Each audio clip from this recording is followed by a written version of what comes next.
Okay okay, hello जी, कैसे हो आप सब?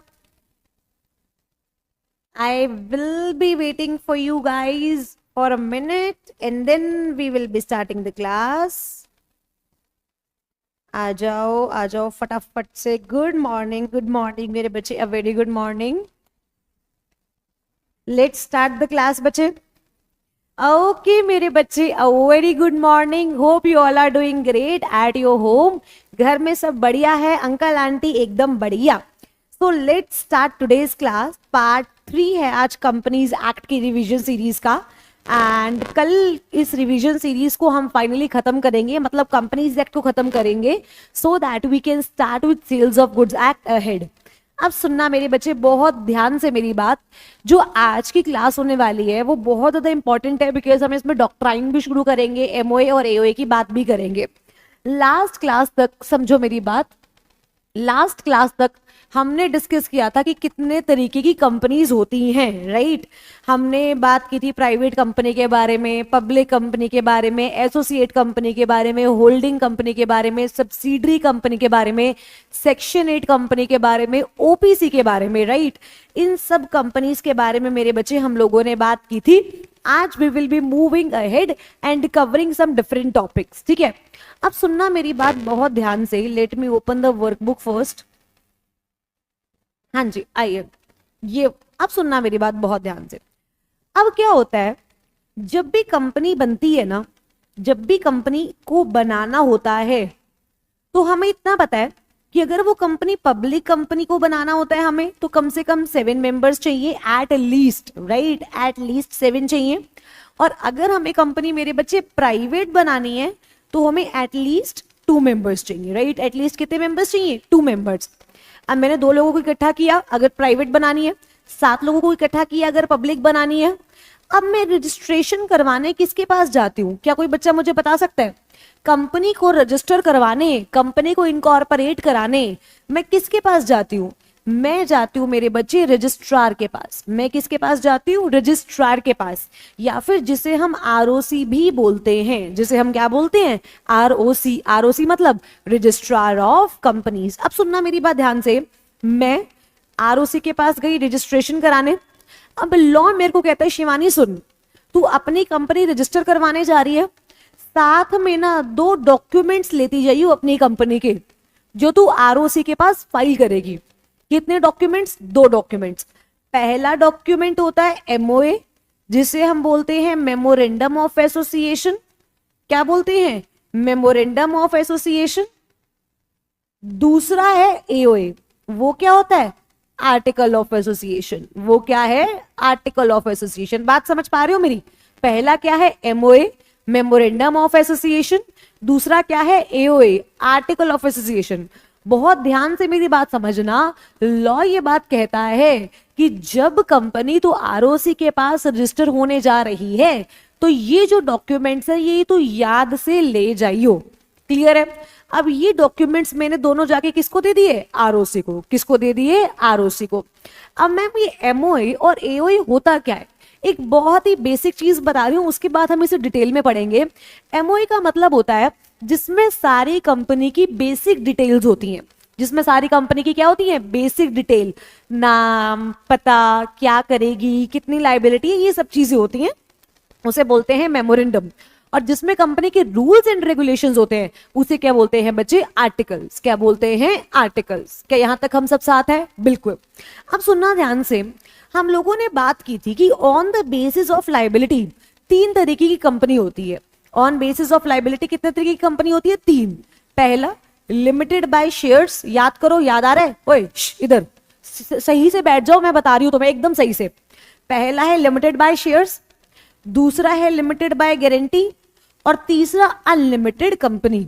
और तीसरा क्या है मेरे बच्चे? Unlimited company. हमने इन तीनों कंपनीज के बारे में फर्स्ट क्लास में बात करी थी।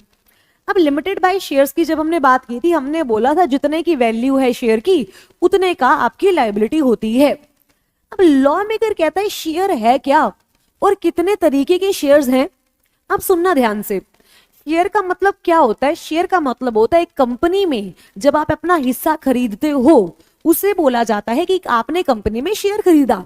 लेट अस सपोज हमें कंपनी की बात करते हैं, आप सबने उसका नाम सुना होगा, रिलायंस। अब आज रिलायंस का शेयर आज के टाइम पे मार्केट में 1300 रुपए का बिक रहा है। अब अगर मैंने आज रिलायंस का शेयर लिया तो इसका मतलब क्या है, मैंने रिलायंस में क्या लिया, हिस्सा। रिलायंस की कैपिटल में मैंने एक पोर्शन ले लिया, तो उस पोर्शन को मैंने क्या बोल दिया, शेयर। क्या बोल दिया, शेयर। अब लॉ मेकर कह रहे हैं as per section 43, as per section 43, hello ओए बोलो बोलो, एज पर सेक्शन 43 शेयर दो तरीके के होते हैं। एज पर सेक्शन 43 शेयर दो तरीके के होते हैं, एक होता है इक्विटी शेयर और एक होता है प्रेफरेंस शेयर। दोबारा, एक होता है इक्विटी शेयर और एक होता है प्रेफरेंस शेयर। एक होता है इक्विटी शेयर और एक होता है प्रेफरेंस शेयर, याद रहेगा, यस। सिर्फ इन दो तरीके के शेयर होते हैं, तीसरे तरीके का कोई भी शेयर नहीं होता है, याद रखना। इक्विटी, यूजुअली इक्विटी के पास क्या होता है, वोटिंग राइट। यूजुअली इक्विटी के पास क्या होता है, वोटिंग राइट। प्रेफरेंस के पास वोटिंग राइट नहीं होता है, याद रखना, प्रेफरेंस के पास वोटिंग राइट नहीं होता। जब हम डेफिनेशन पढ़ते हैं ना इक्विटी और प्रेफरेंस की, इक्विटी क्या है जी, जो प्रेफरेंस नहीं है। प्रेफरेंस क्या है, जो इक्विटी नहीं है। तुम कौन हो, जो मैं नहीं हूं। मैं कौन हूं, जो तुम नहीं हो। यही काम रह गया जिंदगी में। अब सुनना, सुनना ध्यान से। यूजुअली क्या होता है, इक्विटी के पास वोटिंग राइट होता है, प्रेफरेंस के पास वोटिंग राइट नहीं होता। लेकिन प्रेफरेंस को प्रायोरिटी मिलती है। प्रायोरिटी मिलने का मतलब क्या है कि जब कंपनी डिविडेंड देती है, जब कंपनी डिविडेंड देती है तो उसके सामने इक्विटी भी खड़ा है, उसके सामने प्रेफरेंस भी खड़ा है। समझो, उसके सामने इक्विटी भी खड़ा है, उसके सामने प्रेफरेंस भी खड़ा है। पर पहले डिविडेंड किसको मिलेगा, प्रेफरेंस को। पहले डिविडेंड किसको मिलेगा, प्रेफरेंस को। कंपनी बंद हो रही है, कंपनी वाइंड अप हो रही है। वाइंड अप होने के बाद कंपनी कैपिटल वापस करती है, जितनी जितनी कैपिटल शेयर होल्डर्स ने लगाई हुई है। अगर कंपनी जब बंद होती है वो पैसा बचे तो कंपनी सारे शेयर होल्डर्स को पैसा वापस कर दी है। अब वो वाइंड अप हो रही है कंपनी, रीपेमेंट ऑफ कैपिटल की बारी आ रही है। किसकी बारी आ रही है, रीपेमेंट ऑफ कैपिटल। तो भी दो लोग खड़े हैं, एक प्रेफरेंस एक इक्विटी, एक प्रेफरेंस एक इक्विटी। कंपनी आ रही है पैसा देने, कंपनी क्या देने आ रही है मेरे बच्चे, पैसा देने। उस केस में भी कंपनी किसको सबसे पहले प्रायोरिटी देगी, उस केस में भी कंपनी प्रायोरिटी देगी प्रेफरेंस होल्डर को। किसको प्रायोरिटी देगी, प्रेफरेंस होल्डर को। याद रखना, इक्विटी के पास वोटिंग राइट होते हैं, इक्विटी के पास राइट होता है कि वो मीटिंग में आएगी, डिस्कशन में पार्टिसिपेट करेगी, डिसीजंस लेगी। लेकिन प्रेफरेंस के पास ऐसा कोई भी राइट नहीं होता है। प्रेफरेंस को डिविडेंड पहले दिया जाता है, और जब वाइंडिंग अप के टाइम पे रीपेमेंट ऑफ कैपिटल की बात आती है तो भी वो किसको दी जाती है, पहले प्रेफरेंस को। किसको दी जाती है, प्रेफरेंस को। सेक्शन नंबर 43 है जो इन शेयर्स को दो तरीकों में बांटता है, एक तो इक्विटी में और एक प्रेफरेंस में। अब मेरी क्लास का बच्चा मुझे बता दे कि इक्विटी और प्रेफरेंस का मतलब समझ आया है बच्चे आपको? क्या इक्विटी और प्रेफरेंस का मतलब समझ आया, एक बार बता दो। अब वो कह रहा है कोई भी कंपनी शेयर इशू करती है, क्या शेयर ट्रांसफर हो सकते हैं? यस, मैंने लिया, मैंने आपको दे दिया, दिव्या को दिया मैंने, दिव्या ने ट्रांसफर कर दिया चंचल को, चंचल ने ट्रांसफर कर दिया अयान को। तो क्या ये ट्रांसफरेबल है? यस। अगर ये ट्रांसफरेबल है तो क्या ये मूवेबल प्रॉपर्टी है? यस। मेरे को जिंदा लाशो एक बार बता दो, तुम्हें समझ आ रहा है? कोई डाउट है तो पूछो यार। देखो क्या बोला जा रहा है, समझो मेरी बात बहुत ध्यान से। आजो आजो आजो, आइए देखो वो क्या कह रहा है। As per section 2 clause 84, as per section 2 clause 84, share का मतलब क्या है? शेयर का मतलब है share in the share capital of the company and includes stock. मतलब जब तुम कंपनी की कैपिटल में एक हिस्सा ले लेते हो तो हम क्या बोलते हैं कि तुमने कंपनी में क्या ले लिया, शेयर। तुमने कंपनी में क्या ले लिया, शेयर। क्या शेयर मूवेबल प्रॉपर्टी होता है? यस, शेयर मूवेबल प्रॉपर्टी होता है। अच्छा, अब मेरे पास शेयर है तो क्या मेरे पास राइट है? हाँ, मेरे पास राइट भी है। अब समझो, अब ये शेयर होल्डर है, ये शेयर होल्डर है, क्या ये कंपनी को पैसे देगा? यस। इस पैसे से कि कंपनी एसेट खरीदेगी? यस। तो मैम आप ये बोलो, आप मेरी बात सुनो, आप ये बोल रहे हो कि शेयर होल्डर कंपनी को पैसे देगा और कंपनी उस पैसे से एसेट खरीदेगी। तो अगर इनडायरेक्टली देखा जाए एसेट हुई तो शेयर होल्डर की ना। अगर आप इनडायरेक्टली देखो तो एसेट किसकी हुई? शेयर होल्डर की। लॉ मेकर कह रहे हैं ऐसा कभी मत सोचना, क्योंकि कंपनी की क्या होती है? Separate legal entity. हर एसेट कंपनी की है, हर लायबिलिटी कंपनी की है, चाहे फिर पैसे आपने ही क्यों ना दिए हो। क्या यहां तक क्लियर है? देखो हमने क्या बोला, शेयर क्या है? Movable property. शेयर्स क्या है मेरे बच्चे? Movable property. और share shall be numbered. Numbered का मतलब क्या होता है? अब सुनना, जैसे मान लो चंचल है, चंचल को मैंने 5 शेयर दिए, तो मैं बोलूंगी 1 से 5 तक के शेयर चंचल के पास है। फिर अयान है, अयान को मैंने 10 शेयर दिए, मैं क्या बोलूंगी? 6 से 15 के शेयर्स अयान के पास हैं। फिर दिव्या को मैंने 2 शेयर दिए, मैं क्या बोलूंगी? 16-17 का शेयर किसके पास है? दिव्या के पास। मतलब हर शेयर पे नंबर होने चाहिए। हर शेयर पे क्या होने चाहिए? नंबर। तो मैं आप ये कह रही हूँ, शेयर का मतलब क्या होता है? कंपनी की जब आप कैपिटल में हिस्सा लेते हो उसको शेयर बोलते हैं। यस। शेयर मूवेबल प्रॉपर्टी होती है। यस। शेयर को नंबर करते हैं। यस। कितने तरीके के शेयर होते हैं? 2, एक इक्विटी और एक प्रेफरेंस। एक इक्विटी और एक प्रेफरेंस। के यहां तक क्लियर है?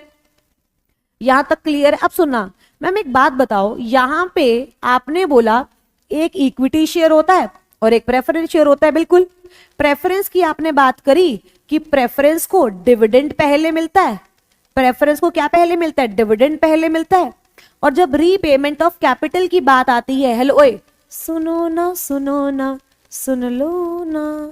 मैम आप कितना बेकार गाते हो यार, प्लीज ऐसा मत सोचना, मैंने सीखना शुरू किया अभी। Repayment of capital, right. जब बात आएगी डिविडेंड की और रीपेमेंट ऑफ कैपिटल की, तो वो पहले किसको दिया जाएगा? प्रेफरेंस को। इक्विटी के पास क्या होगा? Voting right. इक्विटी के पास क्या होगा मेरे बच्चे? Voting right. अब लॉ मेकर ये बात बोलता है कि इक्विटी भी ना 2 तरीके की होंगी। इक्विटी भी 2 तरीके की होंगी, ये बहुत ध्यान से सुनना। कितने तरीके की इक्विटी होंगी? 2। पहला तो equity shares with equal voting right. सबसे पहला क्या होगा? Equity shares with equal voting right. दूसरा होगा equity share with differential voting right. दोबारा से, equity share with equal voting right, equity share with differential voting right. ठीक है मैम, इक्वल वोटिंग राइट और डिफरेंशियल वोटिंग राइट का मतलब, अब सुनो, यूजुअली क्या होता है, जितने शेयर होते हैं उतने ही वोटिंग राइट होते हैं। जितने शेयर होते हैं उतने ही वोटिंग राइट होते हैं। अब मान लो मेरे पास 1 शेयर है तो उसका वोट भी 1 होगा। मेरे पास 2 शेयर है, वोट भी 2 होंगे। मेरे पास 3 शेयर हैं, वोट भी 3 होंगे। इसी अकॉर्डिंग सारा जो सिनेरियो है वो चलता है। क्या याद रहेगा? यस। मतलब मैम आप ये बोल रहे हो कि इक्वल वोटिंग मतलब 1 share 1 vote. Yes. Equal voting मतलब 1 शेयर 1 वोट। डिफरेंशियल मतलब कि वोट अलग है और शेयर अलग है। मतलब हो सकता है तुम्हारे पास 2 शेयर है और 1 ही वोट है। यस। तुम्हारे पास 1 शेयर है और 2 वोट है। यस। तो मतलब आपकी शेयर और वोट दोनों जब अलग अलग होते हैं, 1 share 2 vote, 2 share 1 vote, 5 share 1 vote, 1 share 5 vote, तो इन्हें बोलते हैं डिफरेंशियल वोटिंग राइट। क्या बोलते हैं? Differential voting right. अब अगर आप यहां पे ध्यान से देखो, मेरे पास 1 शेयर है और 2 वोट है।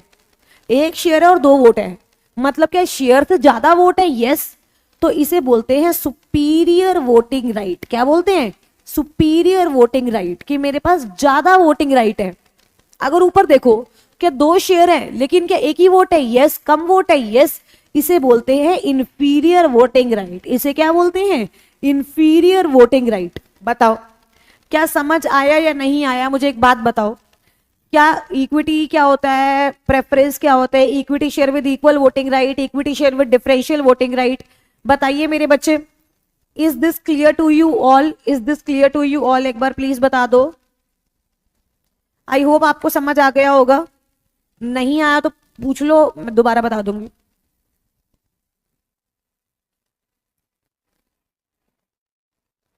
हाँ जी, चलो आइए अब एक बार एग्जाम्पल देखो। देखो वो क्या कह रहे हैं, it is to be noted that Tata Motors in 2008 introduced equity share with differential voting right called e-equity shares.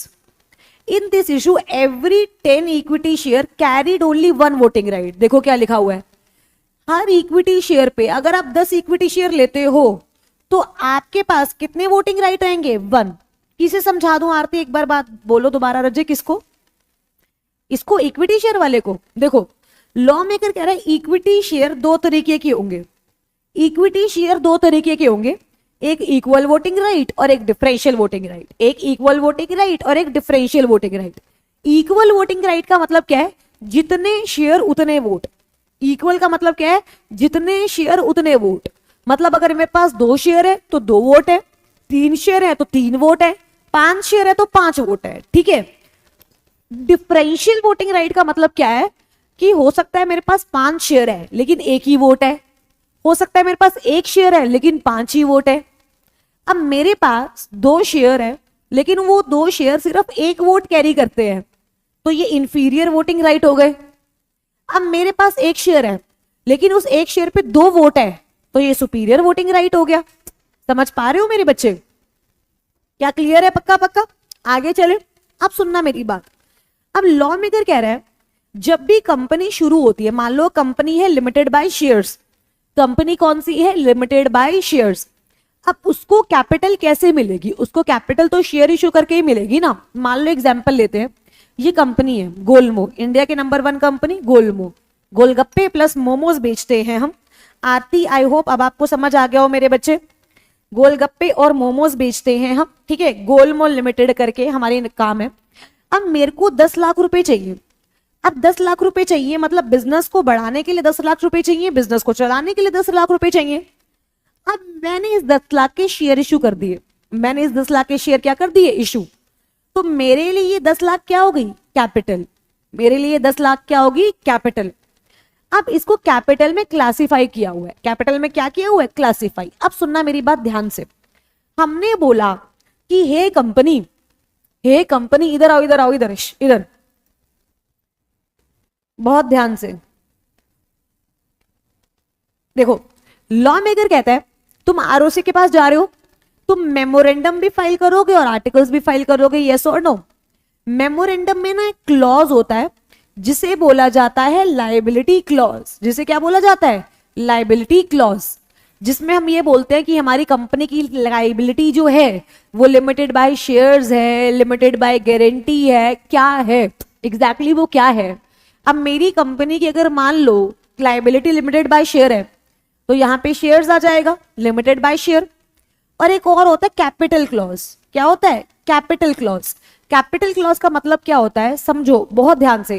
Capital clause, अगर मेरी कंपनी लिमिटेड बाय शेयर है तो कैपिटल क्लॉज में मैं एक अमाउंट डालती हूं, मान लो वो अमाउंट है 10 लाख, कि मेरी कंपनी 10 लाख रुपए तक के शेयर इशू कर सकती है। That is my authorised capital. मतलब जितनी कैपिटल को इशू करने के लिए मैं ऑथराइज्ड हूं, जितनी कैपिटल मेरी मेमोरेंडम में लिखी होती है, समझो, जितनी कैपिटल मेरी मेमोरेंडम के कैपिटल क्लॉज में लिखी है वो है मेरी ऑथराइज्ड कैपिटल या रजिस्टर्ड कैपिटल या नॉमिनल कैपिटल। 3 नाम होते हैं, या तो ऑथराइज्ड कैपिटल, करो करो करो फटाफट से, आ जाओ इधर इधर इधर, लिटना नहीं है, मैं पहले ही बता रही हूं। कितनी कैपिटल होती है? 3 तरीके की, authorised capital, nominal capital, registered capital. मतलब तीनों का एक ही है। जो capital capital clause of memorandum में आती है, इसका मतलब क्या होता है कि कंपनी अपने पूरे जीवन में इतना पैसा शेयर इशू करके ले सकती है। मतलब मैम अगर इसे ज्यादा की जरूरत पड़ी तो ये ऑल्टर्ड हो जाता है, तो ये ऑल्टर्ड हो जाता है। बट यूजुअली क्या होता है, जितना अमाउंट मैंने मेमोरेंडम में लिख दिया मैं उतना अमाउंट इशू करने के लिए ऑथराइज्ड हूं। आगे फ्यूचर में मैं टाइम टू टाइम जैसे जैसे मुझे जरूरत पड़ती रहेगी मैं उतना अमाउंट जो है वो इशू करती रहूंगी। क्या यहां तक क्लियर है? अब समझो, ये मेरा मेमोरेंडम है, ये मेरा क्या है? मेमोरेंडम। मेमोरेंडम में कैपिटल क्लॉज लिखा मैंने, मेमोरेंडम में कैपिटल क्लॉज है। कैपिटल क्लॉज में 10 लाख, 10 लाख को मैंने कैसे लिखा? 1 lakh shares at the rate 10 each. कैसे लिखा? 1 lakh shares at the rate 10 each. मतलब मैं पूरी लाइफ टाइम में कंपनी की 1 लाख शेयर्स तक इशू कर सकती हूं। क्या ऑल्टर कर सकती हूँ? बढ़ा सकती हूँ, बिल्कुल बढ़ा सकती हूँ, इसमें चेंज कर लूंगी, कोई दिक्कत नहीं है। बट यूजुअली मतलब क्या होता है कि मैं 10 लाख तक इशू कर सकती हूँ। अब इस कैपिटल को क्या बोला जाता है रजे? या तो हम इसे बोलते हैं ऑथराइज्ड कैपिटल, या हम इसे बोलते हैं नॉमिनल कैपिटल, राइट, या हम इसे बोलते हैं रजिस्टर्ड कैपिटल। क्या बोलते हैं? Registered capital. अब सुनना, अब जरूरी तो नहीं है कि मैं एक ही बार 1 लाख इश्यू कर दूं। मेरे सेविंग्स अकाउंट में 10 लाख रुपए पड़े हैं, क्या एक ही बार जाके सारे खर्च कर आऊं? क्या पागल कर लूं? Obviously not. धीरे धीरे यूज करूंगी, यस। जैसे जैसे चाहिए होंगे वैसे यूज करूंगी, यस। मुझे 50,000 रुपए चाहिए थे, मैंने क्या किया, इसमें से 5,000 share at the rate 10 each issue कर दिए। डन। क्या कर दिए? 5,000 shares at the rate 10 issue कर दिए। तो मतलब क्या 50,000 मेरी इश्यूड कैपिटल हो गई। 50,000 मेरी क्या हो गई? Issued capital. अब बहुत ध्यान से सुनो, क्या ऑथराइज्ड कैपिटल समझ आ गई? क्या है ऑथराइज्ड में से जो हम पब्लिक को इश्यू कर रहे हैं, हेलो इधर, जो हम पब्लिक को इश्यू कर रहे हैं वो कौन सी कैपिटल है? Issued capital. वो कौन सी कैपिटल है? Issued capital. अब समझो, हमने पब्लिक को कहा पब्लिक पब्लिक पब्लिक, ये 5,000 शेयर्स है, ले लोगे प्लीज, मुझे 50,000 रुपए चाहिए। अब जरूरी थोड़ी है पब्लिक सारी ले ले, जरूरी थोड़ी इतनी डिमांड हो। मान लो मेरे पब्लिक ने 4,000 शेयर्स लिए, पॉसिबल है? यस। एक शेयर कितने का? 10। तो मतलब पब्लिक ने कितनी कैपिटल सब्सक्राइब की है? 40,000। तो ये 40,000 को क्या बोलेंगे? Subscribed capital. क्या बोलेंगे रजे? Subscribed capital. क्या बोलेंगे? Subscribed capital. क्या ये तीनों कैपिटल क्लियर है? पहले मुझे ये बताओ, क्या ये तीनों कैपिटल क्लियर है? फटाफट से। ऑथराइज्ड क्या होती है, इश्यूड क्या होती है, और सब्सक्राइब्ड क्या होती है? पहले मुझे ये बताओ, क्या ये तीनों कैपिटल मेरे हर एक बच्चे को क्लियर है? यस और नो? फटाफट से, जल्दी।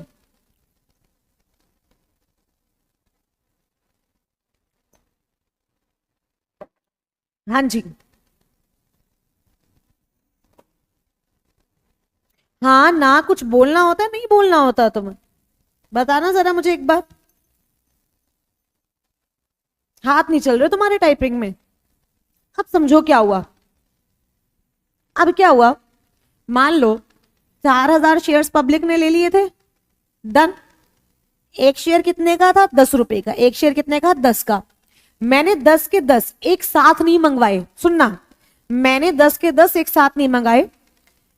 फर्स्ट कॉल थी 2 रुपए की, सेकंड कॉल थी 4 रुपए की, और थर्ड कॉल थी, मतलब फर्स्ट फाइनल कॉल जिसे बोलते हैं, लेटर सपोज 4 रुपए की। कितने की थी? 4 की। अब मैंने सिर्फ फर्स्ट कॉल ही मंगाई, मतलब 2 रुपए मंगाए। 4,000 शेयर पे 2 रुपए मतलब 8,000। मतलब समझो मेरे पास कॉल्ड अप कैपिटल कितनी है? कॉल्ड अप कितनी है? 2 रुपए। कॉल्ड अप कितनी है? 2। मतलब जितनी मैंने कॉल की हुई है, जितनी मैंने कॉल की हुई है, कितनी कॉल की हुई है मेरे बच्चे? 2 रुपए। कितनी कॉल की है? 2। अब शेयर होल्डर बोल रहा है मेरे पास पैसा नहीं है, मेरे पास पैसा नहीं है, मैं 2 नहीं दे सकता, मैं 1 रुपया ही दूंगा। मैं 2 नहीं दे सकता, मैं 1 रुपया ही दूंगा। तो जितना शेयर होल्डर ने पैसा दिया वो है मेरी पेड अप कैपिटल। समझो, जितना मैंने मंगाया वो है मेरी कॉल्ड अप कैपिटल, जितना तुमने दिया वो है मेरी पेड अप कैपिटल। तो इस तरीके से 5 तरीके की कैपिटल होती है।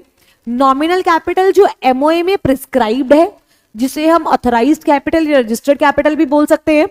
इशूड, जितनी ऑथराइज्ड में से इशू करते हो वो होती है इशूड। जितने लोग लेते हैं, सब्सक्राइब करते हैं, उसे बोलते हैं सब्सक्राइब्ड कैपिटल। जितना पैसा तुम उन शेयर्स पे मंगाते हो वो होती है कॉल्ड अप कैपिटल। और जितना पैसा तुम्हें उस शेयर पे मिलता है उसे बोलते हैं पेड अप कैपिटल। उसे क्या बोलते हैं रजे? Paid up capital. I hope ये पांचों की पांचों कैपिटल मेरे हर एक सिंगल बच्चे को क्लियर है। बताओ, डन है ना बच्चे? पक्का पक्का। आगे चले, आइए अब वापस आते हैं मेमोरेंडम और आर्टिकल्स पे, राइट। अब समझो, लॉ मेकर कह रहा है कि 2 चार्टर डॉक्यूमेंट्स हैं। चार्टर डॉक्यूमेंट्स मतलब एकदम बेसिक डॉक्यूमेंट्स। चार्टर डॉक्यूमेंट्स का मतलब क्या हो गया मेरे बच्चे? एकदम बेसिक डॉक्यूमेंट्स 2। एक तो मेमोरेंडम ऑफ एसोसिएशन और एक आर्टिकल ऑफ एसोसिएशन। एक मेमोरेंडम ऑफ एसोसिएशन और एक article of association.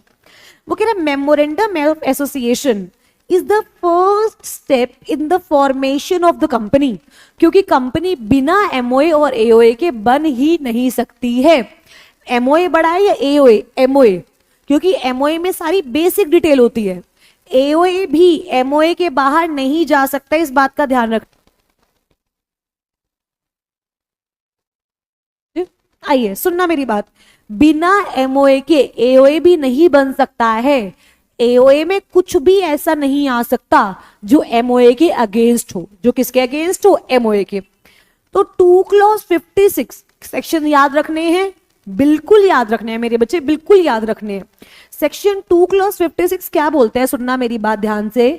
Section 2 clause 56 बोलता है memorandum means the memorandum of association of the company as originally framed and altered from time to time। मतलब मेमोरेंड सी type होगा, ये भी दे दो, सी टाइप चार्जर होगा बाहर, मैम से बोल दो। अब सुनना, लॉ मेकर क्या बोल रहे हैं, मेमोरेंडम का मतलब क्या है कि जब कंपनी बनी तब तो वो मेमोरेंडम बनाएगी ही बनाएगी। क्या उस मेमोरेंडम को चेंज भी कर सकते हो? यस। क्या उस मेमोरेंडम में को बाद में बदल भी सकते हो? Yes. So as originally framed and altered from time to time. सुनना ध्यान से। Do all companies require MOA? Yes, all companies require MOA. ऐसा नहीं है छोटी कंपनी है तो एमओए नहीं चाहिए, बड़ी कंपनी है तो एमओए चाहिए, ऐसा बिल्कुल नहीं है। मैम आप बाहर तुम मत आ जाना, बस इधर देखो, पता चले सेंटर पे ही आ जाओ। अब सुनना मेरी बात ध्यान से। MOA document which sets out the constitution of the company and is therefore the foundation, contents of MOA। Content of MOA का मतलब एमओए में क्या क्या आएगा। कंटेंट ऑफ मेमोरेंडम मतलब मेरे बच्चे एमओए में क्या क्या आएगा। सेक्शन 4 ये बात करता है कि एमओए में क्या क्या आएगा। वो कह रहे हैं एमओए की 6 क्लॉज होते हैं, याद करने हैं, बिल्कुल घोल के पी जाओ।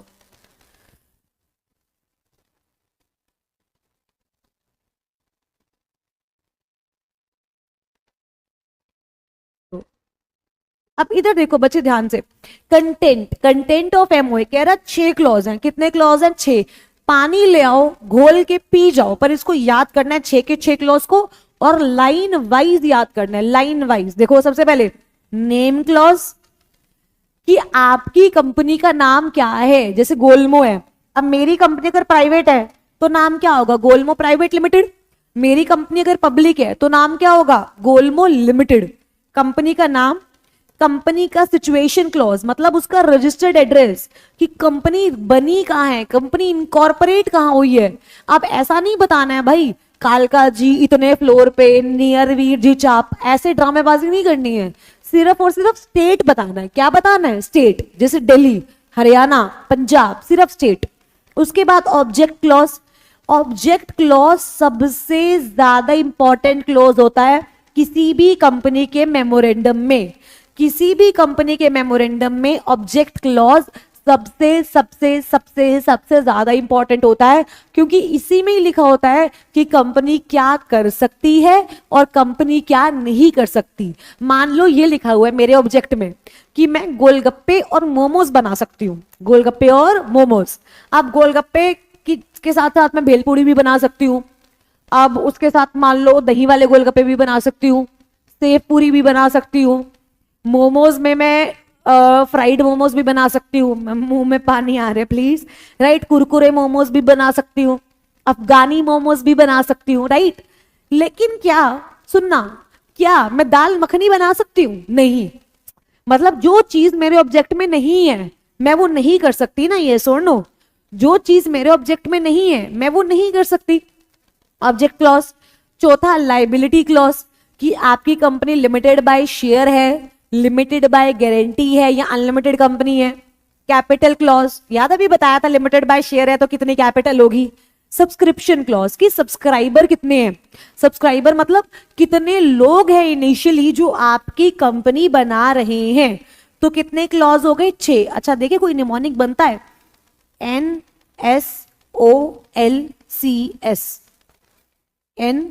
NSOLCS कुछ बन सकता है, NSOLCS, NSOLCS ऐसे याद कर लो, NSOLCS, NSOLCS याद करो फटाफट से, टाइप करके बताओ मुझे जल्दी जल्दी। NSOLCS, name clause, situation clause, object clause, liability clause, capital clause, subscription clause, दोबारा दोबारा दोबारा, name clause, registered office clause, object clause, liability clause, capital clause, subscription clause. क्या याद हो गया? यस और नो। नाम में कि कंपनी का नाम क्या है, सिचुएशन क्लॉज में कि कंपनी किस स्टेट के रजिस्टर्ड ऑफिस में सिचुएटेड है, ऑब्जेक्ट क्लॉज में क्या कंपनी कर सकती है, क्या कंपनी नहीं कर सकती, लाइबिलिटी में कितनी लाइबिलिटी है, कौन सी टाइप की कंपनी है, कैपिटल क्लॉज में कितनी कैपिटल से बनी है, एंड सब्सक्रिप्शन क्लॉज में कौन कौन इस कंपनी का सब्सक्राइबर है, कौन कौन इस कंपनी का सब्सक्राइबर है। अगर मेरी कंपनी ओपीसी है, अगर मेरी कंपनी कौन सी है, ओपीसी, तो साथ में मेरे बच्चे एक नॉमिनी क्लॉज भी आ जाता है। क्या आ जाता है? नॉमिनी क्लॉज भी आ जाता है, क्योंकि हमें याद करो हमने ओपीसी के केस में किया था, यस करो कि अगर मेंबर के साथ साथ के नॉमिनी का नाम भी आता है, यस और नो। मुझे बता दो बस मेरे बच्चे कि यहां तक सबको सब क्लियर है, यहां तक सबको सब क्लियर है, कुछ डिफिकल्टी तो नहीं आ रही है? आइए, वो कह रहे देखो नाम अगर पब्लिक है पीछे लिमिटेड लगा होना चाहिए, प्राइवेट है तो प्राइवेट लिमिटेड लगा होना चाहिए, लेकिन सेक्शन 8 कंपनी के पीछे याद है पब्लिक प्राइवेट कुछ नहीं लगा होना चाहिए, चलेगा। The name stated in the memorandum shall not identical with the name of existing company और अनडिजायरेबल। मैंने अपनी कंपनी का नाम लिख दिया जीजा सारा प्राइवेट लिमिटेड, बताओ ये कोई तहजीब की बात है? ये कोई तहजीब की बात है? नहीं, तुम बताओ मुझे। तुम जो अपने फ्रेंड्स को अच्छे अच्छे वो कैब में ग्रीट करते हो, मन में सोचो तुम्हें तुम्हारे फ्रेंड्स जो अच्छे से शब्द यूज करते हैं, डैश डैश डैश लिमिटेड, क्या अच्छा लगेगा? कंपनी का नाम, वो कह रहा कंपनी का नाम अनडिजायरेबल। अनडिजायरेबल मतलब ऐसा नाम नहीं होना चाहिए एकदम बेहुदा नाम, ऐसा नहीं होना चाहिए। ना तो अनडिजायरेबल होना चाहिए, ना आइडेंटिकल होना चाहिए। कॉपी कैट मत बनो, वैसी कंपनी बन चुकी है, तुम मत ज्यादा होशियार बनो। तो कह रहा है कि कंपनी का नाम किसी दूसरी कंपनी के नाम से आइडेंटिकल नहीं होना चाहिए, और कंपनी का नाम क्या नहीं होना चाहिए? अनडिजायरेबल। क्या नहीं होना चाहिए मेरे बच्चे? अनडिजायरेबल। आपको अपना नाम रिजर्व करवाना है, मतलब जब कंपनी बनती है उसको अपना नाम रिजर्व करवाना पड़ता है, तो स्पाइस प्लस। लेकिन मान लो मैंने अपनी कंपनी का नाम रख दिया, मैंने अपनी कंपनी का नाम रखा गोलमो, लेकिन अब मुझे चेंज कराना है, मेरे मोमोज ज्यादा बिक रहे हैं, अब मुझे चेंज कराना और चेंज करवा के रखना है मोलगो, तो एक फॉर्म होता है रन, रिजर्व यूनिक नेम। क्या फॉर्म होता है? Reserve unique name. अगर चेंज कराना है तो RUN फाइल करूंगी, अगर स्टार्टिंग में ही रजिस्टर करवाना है तो स्पाइस प्लस फाइल करूंगी, ठीक है। सिचुएशन क्लॉज, सिचुएशन मतलब कहां है, सिर्फ और सिर्फ क्या बताना होता है? स्टेट। सिर्फ और सिर्फ क्या बताना होता है? स्टेट। समझ लो ध्यान से, कोई भी प्रॉपर एड्रेस की जरूरत नहीं है, कोई भी प्रॉपर एड्रेस की जरूरत नहीं है। क्या यहां तक मेरे बच्चों को क्लियर है? आगे चलते हैं अब समझो, let's move ahead bro. MOA, हाँ ये हमने कर लिया, नेम क्लॉज वगैरह ऑब्जेक्ट। अब देखो मेरी बात सुनना ध्यान से, अब लॉ मेकर क्या कह रहे हैं सुनना। आपके ना शेड्यूल 1 में ये 5 टेबल्स दी हुई हैं। शेड्यूल 1 में टेबल 1, टेबल ABCDE, इन 5 टेबल है आप, और इन सब में क्या है? मेमोरेंडम का फॉर्मेट है। इन सब में क्या है? मेमोरेंडम का क्या है? फॉर्मेट। शेड्यूल 5 बताओ, देखो schedule 1 table 5, schedule 1 table 5, schedule 1 table 5, schedule 1 table 5, my bad, रुको, शेड्यूल 1 में टेबल 5 है। यस, शेड्यूल 1 में कितने टेबल्स हैं? 5। कितने टेबल्स हैं? 5, ABCDE। और जो ये 5 टेबल्स है ये MOA के फॉर्मेट है। ये क्या है? MOA के फॉर्मेट। आप चाहो तो ये फॉर्मेट अडॉप्ट कर लो, आप चाहो तो नया बना लो, ठीक है। टेबल A, अगर एक कंपनी लिमिटेड बाय शेयर्स है तो टेबल A अडॉप्ट कर सकती है। एक कंपनी लिमिटेड बाय गारंटी, सिर्फ लिमिटेड बाय गारंटी है तो टेबल B अडॉप्ट कर सकती है।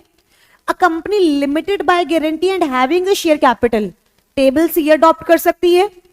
A company is a form of memorandum of association of unlimited company है, टेबल D अडॉप्ट कर सकती है।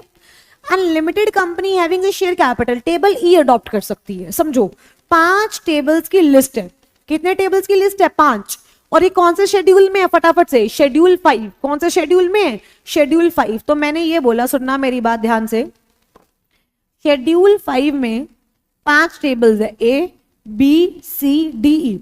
अगर मेरी कंपनी लिमिटेड बाय शेयर है तो टेबल ए अडॉप्ट कर लेगी, लिमिटेड बाय गारंटी है तो टेबल बी अडॉप्ट कर देगी, limited by guarantee and having share capital तो टेबल सी अडॉप्ट कर देगी, अनलिमिटेड कंपनी तो टेबल डी अडॉप्ट कर लेगी, और अगर मेरी कंपनी अनलिमिटेड कंपनी है एंड हैविंग शेयर कैपिटल तो मेरी कंपनी टेबल ई अडॉप्ट कर लेगी। तो मेरी कंपनी कौन सा टेबल अडॉप्ट कर लेगी? ई।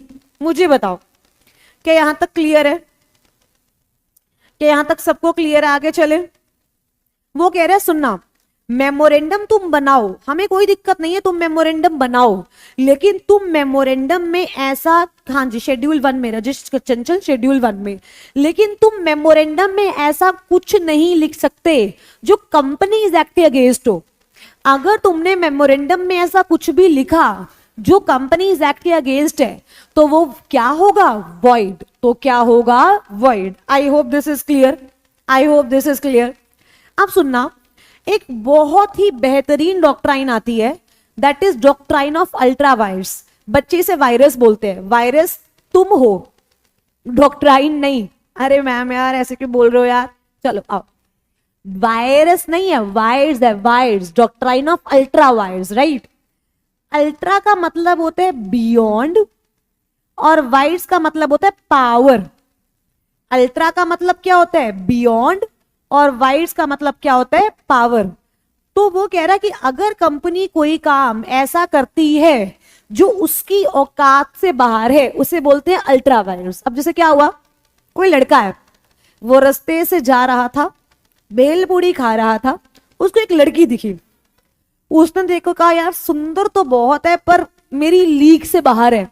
मेरी लीग से क्या है? बाहर, मतलब मेरी जो लिमिट्स हैं उससे बाहर है, तो उसके लिए वो क्या हो गई? Ultra vires. Opposite is true. किसी लड़की ने लड़का देखा, उसको लगा यार क्या स्मार्ट है, बट यार मेरे लिए नहीं। तो अब समझो वो क्या है उसके लिए? Ultra vires. क्या है? अल्ट्रा वायरस, मतलब उसकी पावर के बियॉन्ड है।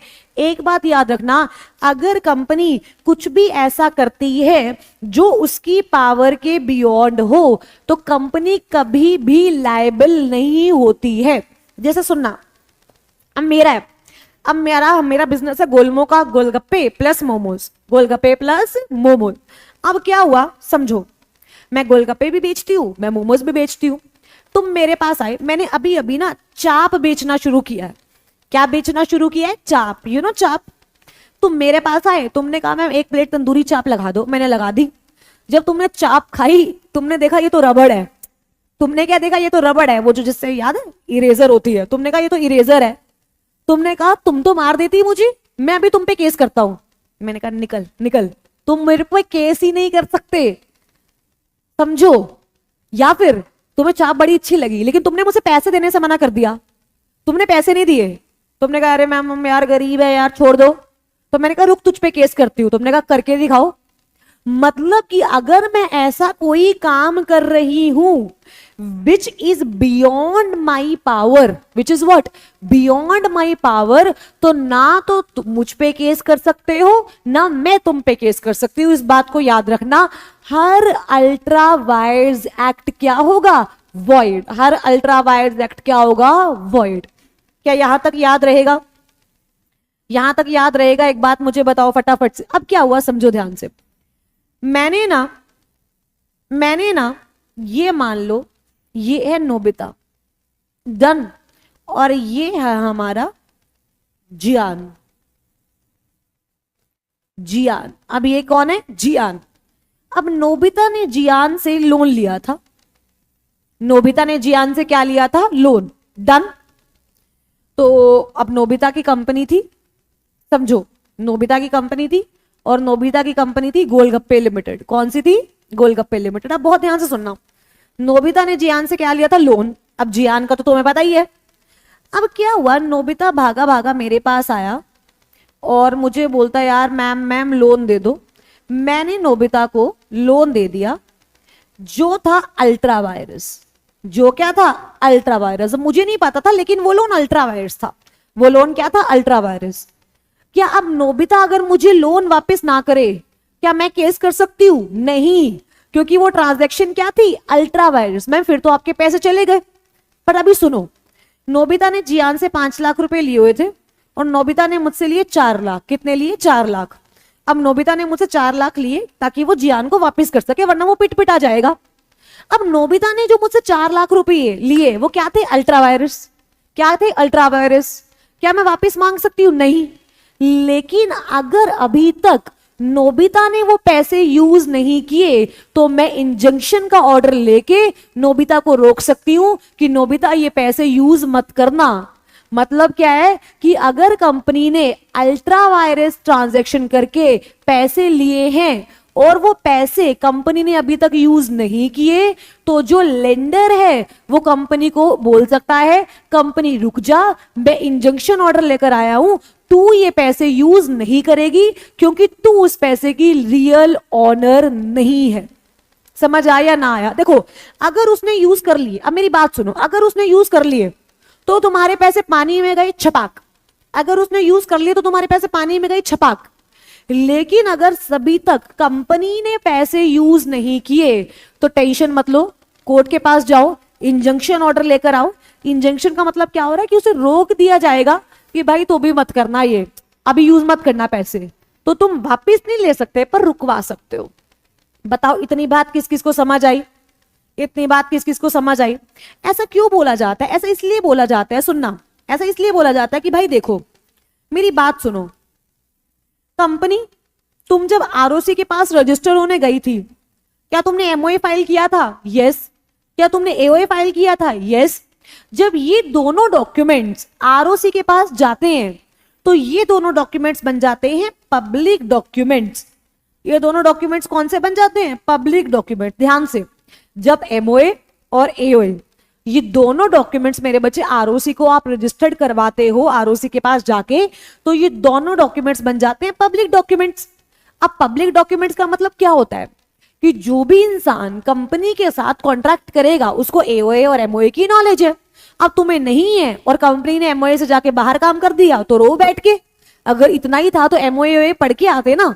कंपनीज एक्ट तुम पढ़ के नहीं गए, ठीक है, और जाके बोल रहे हो अरे क्वेश्चन मुश्किल आया, क्वेश्चन मुश्किल आया। अगर इतना ही था तो पढ़ के जाओ यार, समझो मेरी बात। अगर कुछ भी आउट ऑफ लीग देखोगे ना, एक्सपेक्टेशंस बढ़ेंगी तो दुख तो होगा ही। मैं आप लॉ की बात कर रहे हो ना? पक्का? अरे लॉ की बात कर रहे हो, समझो मेरी बात। तो ये पब्लिक डॉक्यूमेंट्स बन गए। अब तुम उन्हें देख के नहीं गए, गलती किसकी? मुझे बता दो बस, गलती किसकी? गलती है तुम्हारी। तुम हो क्या पता नहीं, बट गलती है तुम्हारी। ये यहां तक क्लियर है?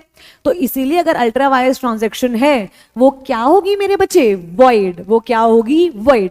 मैम मेरे को एक बात बताओ, मान लो आपने अल्ट्रा वायरस ट्रांजैक्शन करी, आपकी कंपनी ने अल्ट्रा वायरस ट्रांजैक्शन करी, लेकिन बाद में सब शेयर होल्डर्स ना उस पर एग्री कर गए, बाद में सब शेयर होल्डर उस पर एग्री कर गए, उस ट्रांजैक्शन को रेक्टिफाई कर दिया।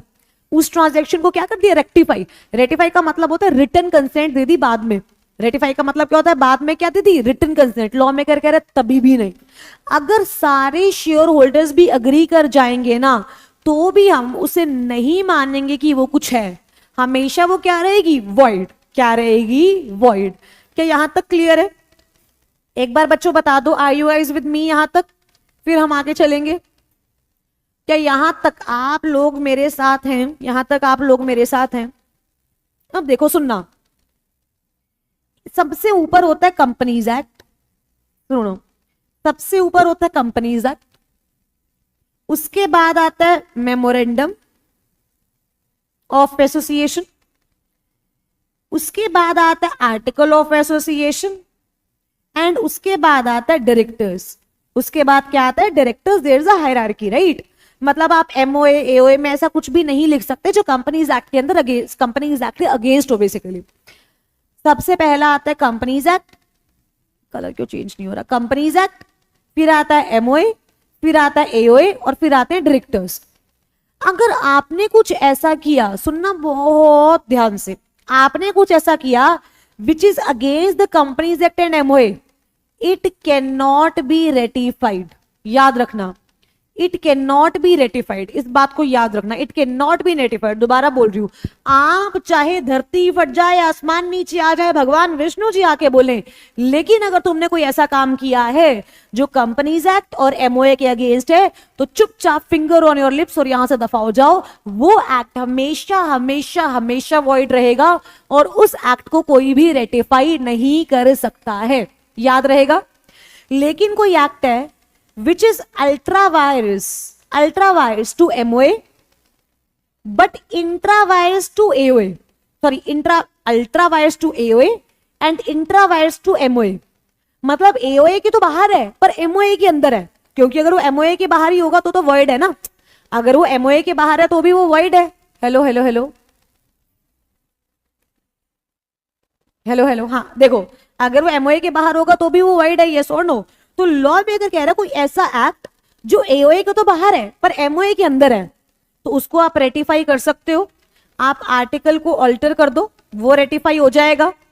कोई ऐसा काम जो डायरेक्टर के तो अल्ट्रा वायर्स है, जो डायरेक्टर के अल्ट्रा वायर्स है, लेकिन इंट्रा वायर्स है कंपनीज एक्ट के, इंट्रा वायर्स है किसके, कंपनीज एक्ट के, आप उसको भी रेटिफाई कर सकते हो, कोई दिक्कत नहीं है। देखो, अगर तुम एओए के बाहर चले गए या डायरेक्टर्स अपनी पावर के बाहर चले गए, वो रेटिफाई हो सकता है, हमें कोई दिक्कत नहीं है, हम उसको ठीक कर देंगे। लेकिन तुम कंपनीज एक्ट के बाहर और तुम एमओए के बाहर चले गए तो चुपचाप फिर बाहर ही रहना, घर आने की कोई जरूरत नहीं है। I hope this is okay to you all, this is okay to you all. पक्का पक्का सर, इसमें पानी देना प्लीज। आइए,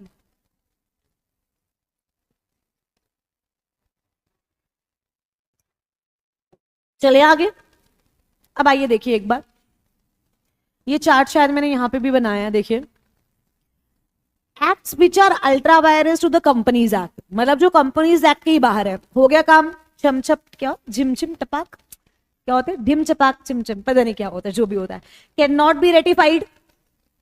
ultra vires to AOA MOA can not be ratified. Ultra virus to AOA but intra vires to company, light चला दीजिए please. Ultra virus to AOA but intra vires to company, मतलब सिर्फ AOA के बाहर है, तो such acts can be ratified by the share holders, कोई दिक्कत नहीं है। Ultra virus to directors but intra vires of the company, company can ratify such acts, company can ratify such acts. Company ने पैसा लिया, वो पैसा यूज नहीं किया, क्या इंजेक्शन ऑर्डर आ सकता है, यस आ सकता है। अब एक बहुत इंपॉर्टेंट बात बताने जा रही हूं, बहुत ध्यान से सुनना, बहुत ध्यान से समझो। क्या हुआ, क्या हुआ, देखो ये है डोरेमोन लिमिटेड, ये कौन है, डोरेमोन लिमिटेड, और ये है नोबिता बैंक, ये कौन है, नोबिता बैंक, और ये हमारी प्यारी सी शुटकी सी शिजुका, ये कौन है, शिजुका। अब मेरी बात बहुत ध्यान से सुनना, बहुत इंपॉर्टेंट कंसेप्ट करा रही हूं, ये बहुत बहुत ज्यादा इंपॉर्टेंट। क्या हुआ, डोरेमोन लिमिटेड ने नोबिता बैंक से लोन लिया हुआ था, और वो लोन था 5 लाख रुपए का। वो लोन किसका, कितना का था, 5 लाख का। तो डोरेमोन लिमिटेड ने जब अपनी बैलेंस शीट बनाई होगी, उस बैलेंस शीट में लाइबिलिटी दिखाई होगी, यस और नो। लाइबिलिटीज में क्या लिखा होगा, नोबिता बैंक 5 लाख रुपए, यस और नो। क्या लिखा होगा, नोबिता बैंक 5 लाख रुपए, जी ठीक है। अब ऑब्वियसली पैसे तो वापस करने थे उसको नोबिता बैंक के, नोबिता तो है ही रोंदड़ू, तो उसने शिजुका से, प्रीति लेडी से इसने लोन लिया, और वो लोन था 3 लाख का। वो लोन कितने का था, 3 लाख का। पर जो वो लोन है ना, वो अल्ट्रा वायरस था। वो क्या था, अल्ट्रा वायरस। अब समझो, यूजुअली शिजुका इस लोन को रिकवर नहीं कर सकती, लेकिन अगर अभी तक डोरेमोन ने इस लोन को यूज नहीं किया तो शिजुका इंजेक्शन ऑर्डर लेकर आ सकती है। यहां तक हम क्लियर है। मुझे बस एक बात बता दो कि यहां तक तुम मेरे साथ हो, यहां तक तुम्हें सब क्लियर है। अब क्या किया, सुनना, अब हुआ क्या, हुआ ये कि डोरेमोन लिमिटेड ने जो 3 लाख शिजुका से लिए थे, वो उस 3 लाख का नोबिता बैंक को लोन वापस कर दिया। डन। तो अब नोबिता बैंक कितने का दिखेगा, 2 लाख का, और शिजुका उसकी बैलेंस शीट में कितने की दिखेगी, 3 लाख की। कितने की दिखेगी, 3 लाख की। अब ये जो अल्ट्रा वायर्स पैसा था, ये इस कंपनी ने क्या लॉफुल डेट पे ऑफ करने के लिए यूज किया? बताओ, क्या लॉफुल डेट पे ऑफ करने के लिए यूज किया, हाँ या ना? तो अगर मेरा पैसा तुमने लॉफुल डेट पे करने के लिए यूज किया है तो वो मैं पैसा रिकवर कर सकती हूं। इस बात का ध्यान रखना। मैम एक बार दोबारा बताओ, देखो तुमने मेरा पैसा यूज कर लिया, मैं तुमसे 1 रुपया रिकवर नहीं कर सकती, मानते हो?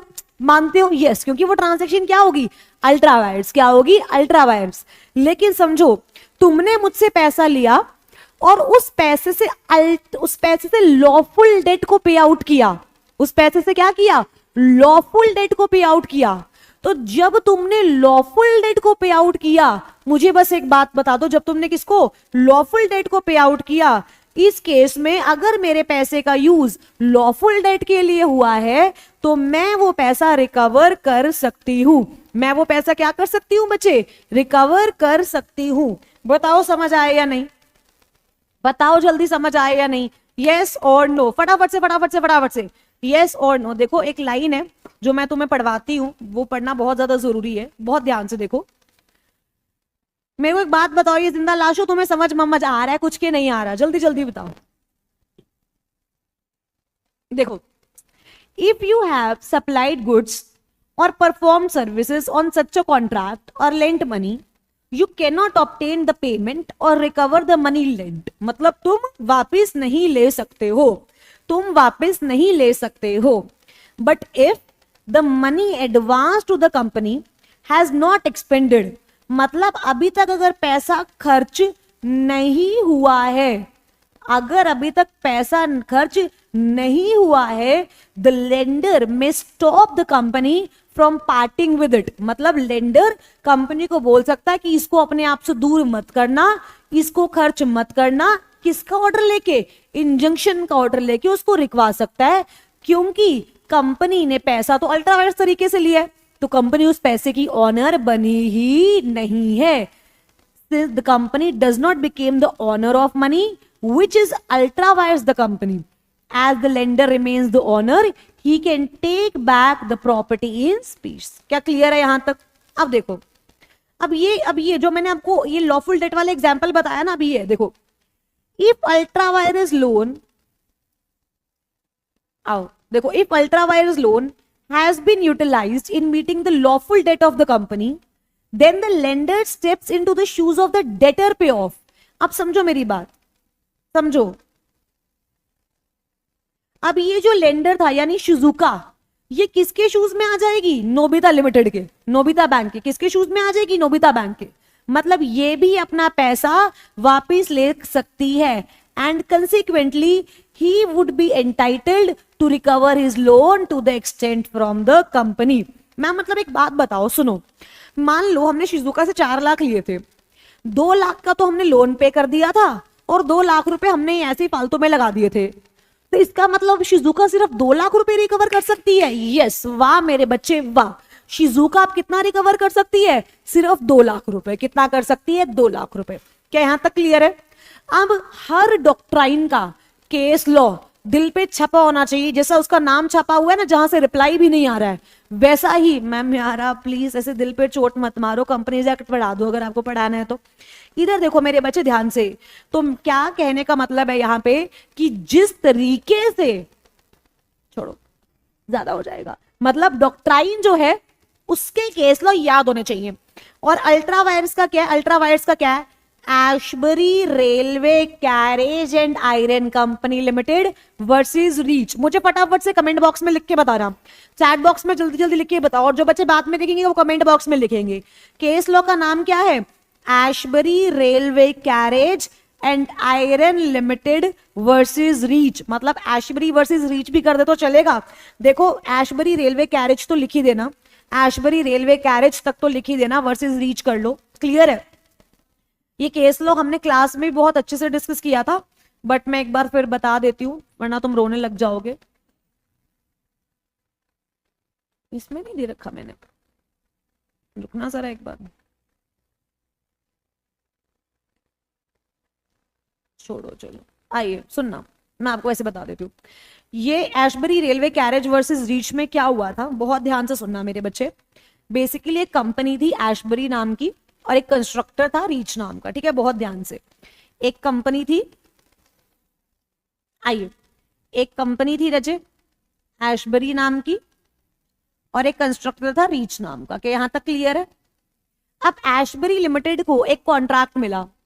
एशबरी लिमिटेड को क्या मिला? एक कॉन्ट्रैक्ट। अब उसने वो कॉन्ट्रैक्ट आगे बोला रीच को कि रीच हमारे पास इतना टाइम नहीं है, तू कॉन्ट्रैक्टर जो है, मतलब जो हमें कॉन्ट्रैक्ट मिला है तो उसको देख ले, जो हमें कॉन्ट्रैक्ट मिला उसको देख ले। रीच ने बोला मैं वो कॉन्ट्रैक्ट पूरा तो कर दूंगा लेकिन मेरे को पैसा चाहिए होगा। लेकिन मेरे को क्या चाहिए होगा? पैसा। तो एशबरी कहती कोई बात नहीं, हम तुझे फाइनेंस कर देंगे, हम तुझे क्या कर देंगे? फाइनेंस। लेकिन जब ये बात जर्नल मीटिंग में आई, जर्नल मीटिंग में शेयर होल्डर्स ने मना कर दिया। शेयर होल्डर्स ने बोला हम तो पैसे नहीं देते। रीच वहां काम शुरू कर चुका था, कंपनी से पैसों की आस में था, बट कंपनी ने तो शेयर होल्डर्स ने मना कर दिया। बोलता हम बोलते थे हम तो नहीं देते तुम्हें। शेयर होल्डर रीच बेचारा वहां बैठा है, आप समझो इतने सपने सजोगे, काम शुरू कर चुका है, उसको उम्मीद है कि एशबरी से पैसा आने ही वाला है, निवाला मुंह के पास आने ही वाला है। लेकिन जैसे ही निवाला मुंह के पास आया, शेयर होल्डर्स ने छीन लिया। सोचो रीच को कितना बुरा लगा होगा। उसके हाथ में आता आता प्रोजेक्ट शेयर होल्डर्स की वजह से चला गया। अब रीच तो गुस्से गुस्से में चला गया कोर्ट ऑफ लॉ, मतलब कोर्ट में चला गया, court of law, right. Obviously India का तो केस लॉ है ही नहीं कोई भी, बिकॉज सब बहुत पहले की है, राइट। तो वो कोर्ट में गया, कोर्ट में बोला जज साहब इसने मुझसे प्रॉमिस किया था कि ये मुझे पैसे देगी, लेकिन अब तो ये मुकर गई, तो अब आप इसको जेल कर दो। अब कंपनी को तो जेल हो नहीं सकती, मतलब इस पे फाइन लगा दो, ये गलत कर रही है। जज ने बोला just shut up, just shut up. Company कुछ गलत नहीं कर रही, क्योंकि कंपनी के ऑब्जेक्ट क्लॉज में है ही नहीं फाइनेंस करना। लो वो बोलता है ऐसा कैसे नहीं है। कंपनी के अगर आप ऑब्जेक्ट क्लॉज देखो तो क्या है, कंपनी का ऑब्जेक्ट क्लॉज क्या है? सुनना, to make, sale, lend on hire railway carriage, मतलब रेलवे कैरेज बनाना, उसे सेल करना। Carry on the business of mechanical engineers and general contractors, mechanical engineers and general contractors करना का बिजनेस कैरी करना। परचेज करना, वर्क माइंस, सेल करना work mines, purchase और सेल करना एज मतलब एजेंट्स, कोल, टिम्बर एक्सेट्रा। अब उसने बोला ये जर्नल कॉन्ट्रैक्टर शब्द है तो है, कंपनी मुझे कॉन्ट्रैक्ट ही तो दे रही थी, कॉन्ट्रैक्ट के लिए तो पैसे दे रही थी। लॉ ने बोला ऐसा नहीं है, जर्नल कॉन्ट्रैक्टर्स का मतलब होता है काम से रिलेटेड जो भी कॉन्ट्रैक्ट्स होंगे, समझो, काम से रिलेटेड जो भी कॉन्ट्रैक्ट्स होंगे वो जर्नल कॉन्ट्रैक्टर्स हैं। ऐसा नहीं है कि कंपनी तुझे फाइनेंस कर रही है तो वो जर्नल कॉन्ट्रैक्टर है। ये सब बदतमीजियां मत कर। कंपनी तुझे पैसा दे ही नहीं सकती, क्योंकि अगर कंपनी तुझे पैसा देगी वो क्या कहला जाएगा? Ultra vires. क्या कहला जाएगा? Ultra vires. तो यहां हार हुई रीच की और जीत गई एशबरी। जीत गई कौन? एशबरी। बट अगर आप देखो अल्ट्रा वायर्स का इतना यूज है नहीं, क्योंकि कंपनी आज के टाइम पे अपने ऑब्जेक्ट क्लॉज को ऑल्टर कर सकती है, मेमोरेंडम ऑल्टर हो सकता है, राइट। आओ एक बार केस लॉ पढ़ते हैं। हमने ये पढ़ा कि कंपनी का ये सब काम था, राइट, कंपनी का ये सब काम था। एक बार आओ देखो, the directors of the company, देखो, the directors of the company entered into contract with Reach for financing the construction of the railway light in Belgium. The company further ratified this act of directors by passing a SR. The company, however, repudiated the contract as being ultra vires, and Reach brought an action for damages for breach of contract. His contention that the contract was within the meaning of word journal contractors and hence within the powers. Reach से गलती हो गई, उसे लगा ये financing का काम journal contractors में आता है, बट ऐसा नहीं था। Moreover, it has been ratified by the majority of shareholders. However, it was held by the court that the contract was null and void. याद रखना, कोई भी अल्ट्रा वायरस ट्रांजेक्शन क्या होती है मेरे बच्चे? null and void. It is said that the term journal contractors was associated with the mechanical engineers. कोई भी फाइनेंस की बात नहीं है। An ultra virus contract can never be made binding on the company. किसी भी अल्ट्रा वायरस कॉन्ट्रैक्ट को आप कंपनी पे बाइंड नहीं करवा सकते हो। It cannot become intra-virus by reason of estoppel. कुछ भी, मतलब कुछ भी करके वो नहीं हो सकता। तो देखो द होल पोजीशन, क्रक्स क्या निकलता है अब इसका? क्रैक्स क्या है? क्रैक्स आ जाओ, CRAX, क्रैक्स क्या है? When an act is performed, देखो जरूरी नहीं है कि वो एक्ट लीगल हो, इलीगल हो, वो एक्ट लीगल भी हो सकता है लेकिन वो मेरी पावर्स की बियॉन्ड है भाई, समझो। ऐसा नहीं है कि अल्ट्रा वायरस का मतलब इलीगल है, ऐसा नहीं है। अल्ट्रा वायरस का मतलब है मेरी पावर्स के बियॉन्ड, हो सकता है वो लीगल हो, बिल्कुल हो सकता है। वेयर एक्ट इज परफॉर्म्ड, जो कि लीगल है, बट अगर वो अल्ट्रा वायरस है तो वो क्या होगा? नल एंड वॉइड, और उसको आप रेटिफाई नहीं कर सकते, चाहे आप सब शेयर होल्डर की कंसेंट ही क्यों ना ले लो। सब शेयर होल्डर की कंसेंट को बोला गया है यूनानिमस अप्रूवल। क्या बोला गया है रजय? Unanimous approval. देखो, an act which is ultra virus to directors but intra virus to the company can be ratified. An act which is ultra virus to articles but intra virus to company can also be ratified by altering the articles of association. मुझे बताओ कि यहां तक सबको clear है? क्या case law समझ आ गया रजे? क्या यहां तक सबको क्लियर है? पक्का पक्का से पक्का। कल हम लोग मिलेंगे एंड कल we will be finishing this chapter. कल we will be finishing this chapter and then will move ahead with sales of goods. क्या क्लियर है बच्चे यहां तक? Are we guys done? पक्का पक्का। आज की क्लास दिमाग में क्लियर से क्लियर, फटाफट से आज की क्लास दिमाग में क्लियर से क्लियर। आई होप दिमाग में क्लियर होगी। मेहनत हमारी, रिजल्ट हमारा, छुट्टी हमारी। थैंक यू सो मच बच्चे। Have a great great great day ahead. God bless you all. Bye रजे। Bye bye bye bye bye.